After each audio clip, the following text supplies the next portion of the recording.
আমি একজন জনম দুঃখিনী। এই জীবনটা আমার বড় সংকল্পিত জীবন।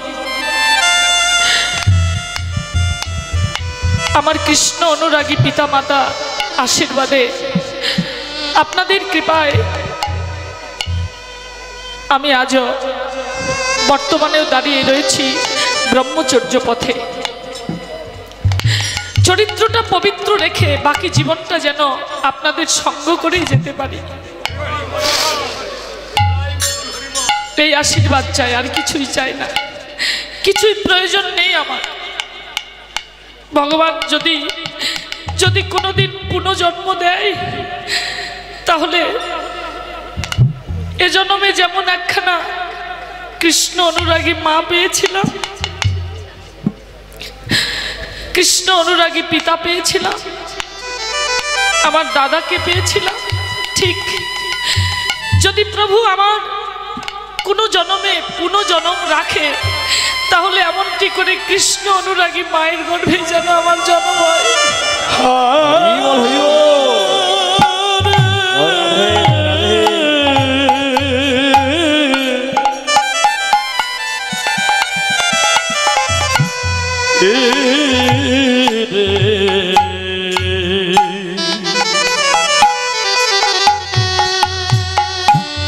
কৃষ্ণ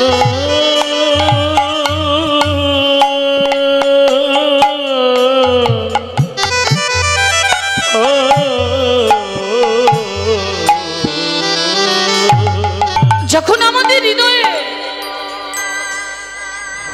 কারো প্রতি হিংসা থাকবে না, আমরা কারো নিন্দা করব না, বরং ভাবতে পারবো এই অনন্তময় পৃথিবীতে আমি একা অধম, আর জগতে যারা আছে সকলেই উত্তম। জানেন মানব জীবনের মূল ধর্ম কি?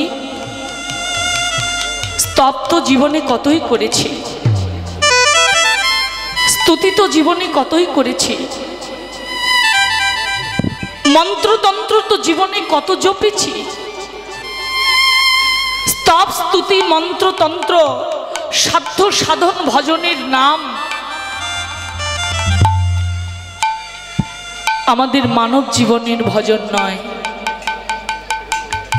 শুধু স্তব স্তুতি করেই যদি ভগবানকে পাওয়া যেত, তাহলে জগতে যোগী মনি ঋষি যারা, তারাই ভগবানকে পেত। যারা পাণ্ডিত্য অর্জন করেছে, যারা বিদ্যা অর্জন করেছে, শুধু তারাই পেত? বললেন না, শুধু স্তব স্তুতি করে, সাধন ভজন করে, মন্ত্রতন্ত্র জপে জীবনের সাধনা পূর্ণ হয় না। পূর্ণ হয় কখন? জীবের সাধনা পূর্ণ হয় যখন প্রাণ ভরে আমরা সৃষ্টির শ্রেষ্ঠ জীব মানুষকে ভালোবাসতে পারি। মানুষকে ভালোবাসার নামই হলো ধর্ম। কেন? মানুষকে ভালোবাসার নাম শ্রেষ্ঠ ধর্ম কেন?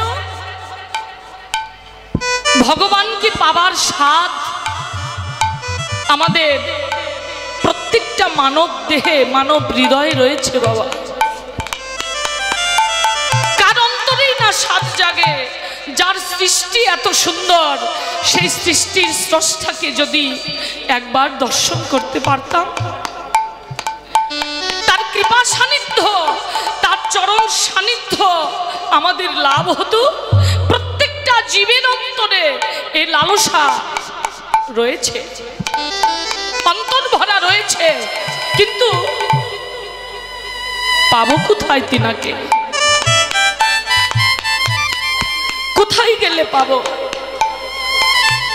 তিনি তো নিরাকার, অক্ষয়, অমর, অবিনশ্বর, যাকে সাধন দ্বারা, ভজন দ্বারা, স্তব দ্বারা, স্তুতি দ্বারা, মন্ত্রতন্ত্রের দ্বারা পাওয়া যায় না।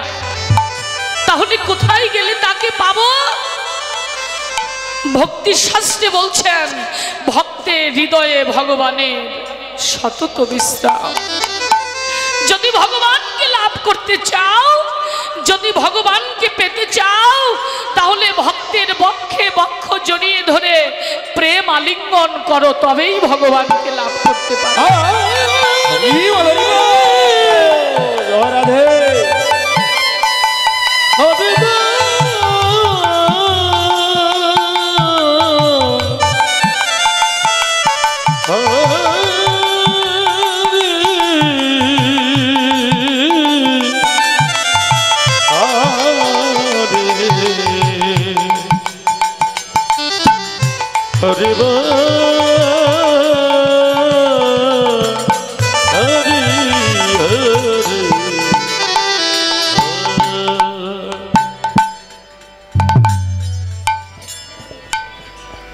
মা গো, আজকে যে মানবকুলে জন্ম পেয়েছি রে মা, এই জন্মটাই আমাদের প্রথম জন্ম নয়।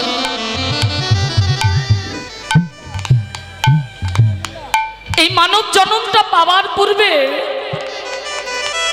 আরো 84 লক্ষ বার আমাদের জন্ম হয়েছিল।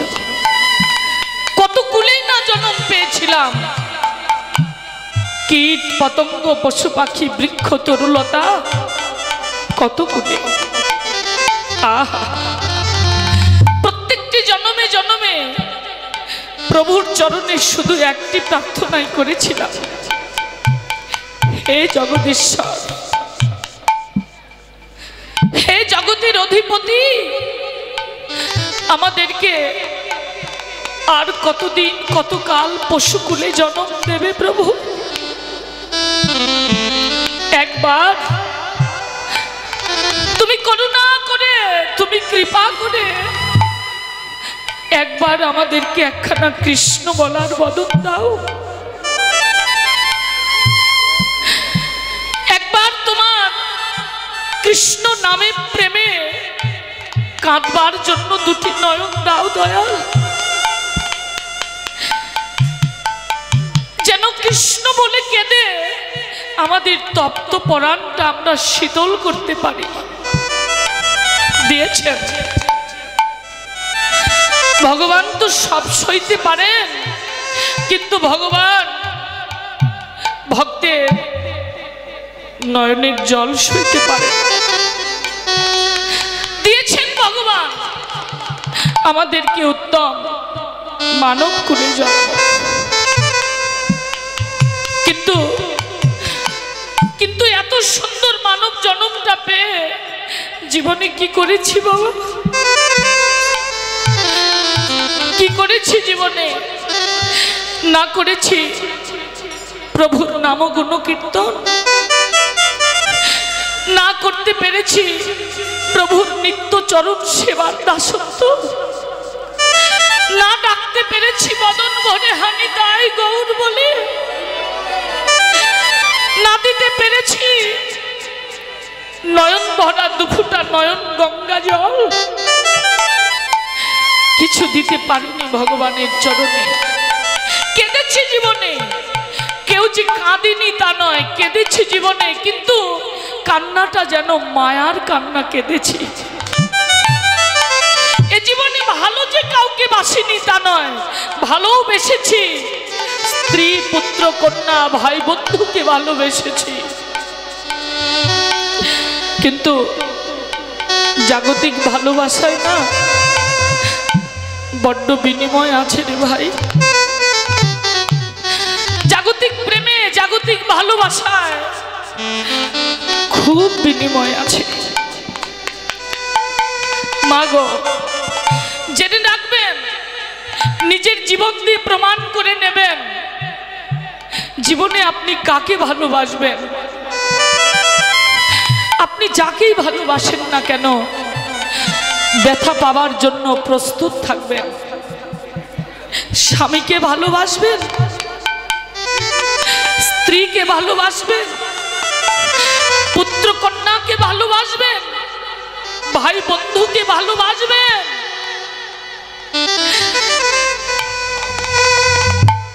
ব্যথা পাবেন জীবনে, কারণ যতদিন আপনি প্রিয়জনের অপূর্ণতা পূর্ণ করতে পারবেন, ততদিন প্রিয়জনের ভালোবাসা পাবেন।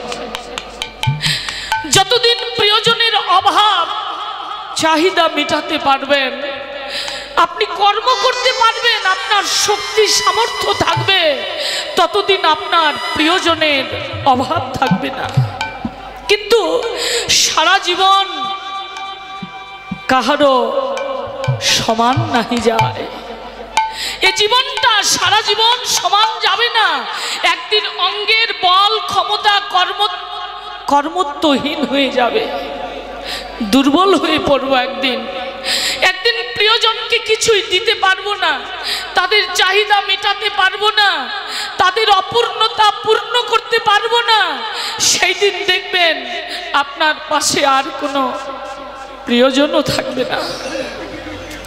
সেটা আপনার স্ত্রী হোক, আপনার স্বামী হোক, আপনার সন্তান হোক, আপনার ভাই বন্ধু হোক, একে একে সবাই একদিন আপনাকে ভুলে যাবে।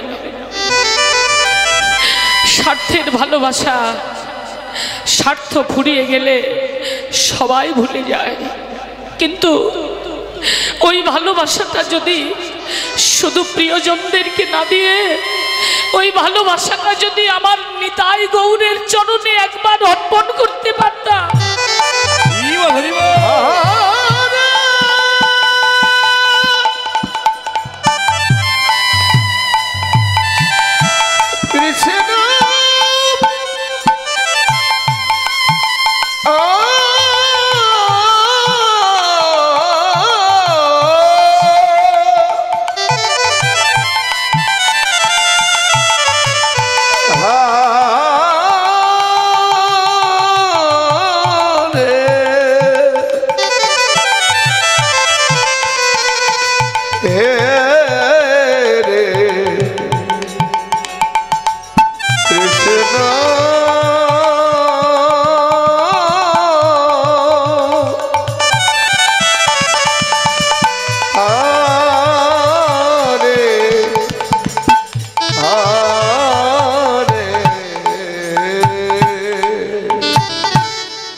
ভগবানকে ভালোবাসলে ভগবান কখনো ভুলে না।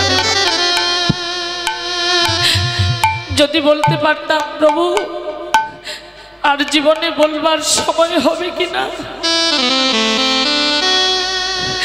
দেখতে দেখতে তো জীবনের বেলাটা প্রায় ডুবেই গেল, দেখতে দেখতে জীবনের গোনা দিনগুলো প্রায় ফুরিয়েই গেল। প্রভু, যেদিন দেহ থেকে প্রাণ পাখিটা চলে যাবে, যেদিন চিরবিদায় বাঁশিটা বেজে উঠবে, সেদিন তুমি আমার বান্ধব হয়ে, সেই দিন তুলসী তলায় যেই দিন আমাকে শোয়াই রাখবে, তুমি আমার পরম বান্ধব হয়ে সেদিন কৃষ্ণ নাম শুনিয়ে দিও।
যদি ভালোবাসতেই হয়, একবার ভগবানকে প্রাণ ভরে ভালোবেসে দেখো।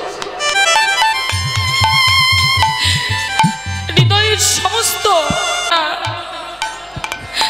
আনন্দ দুঃখ যা কিছু আছে ভগবানের বিগ্রহটা বক্ষে জড়িয়ে ধরে একবার ভগবানের চরণে প্রণতি রেখে মনের কথাগুলো জানিয়ে দেখো।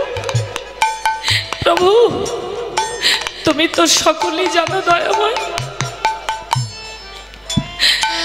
তোমার চরণে আর কি নিবেদন করি বলো।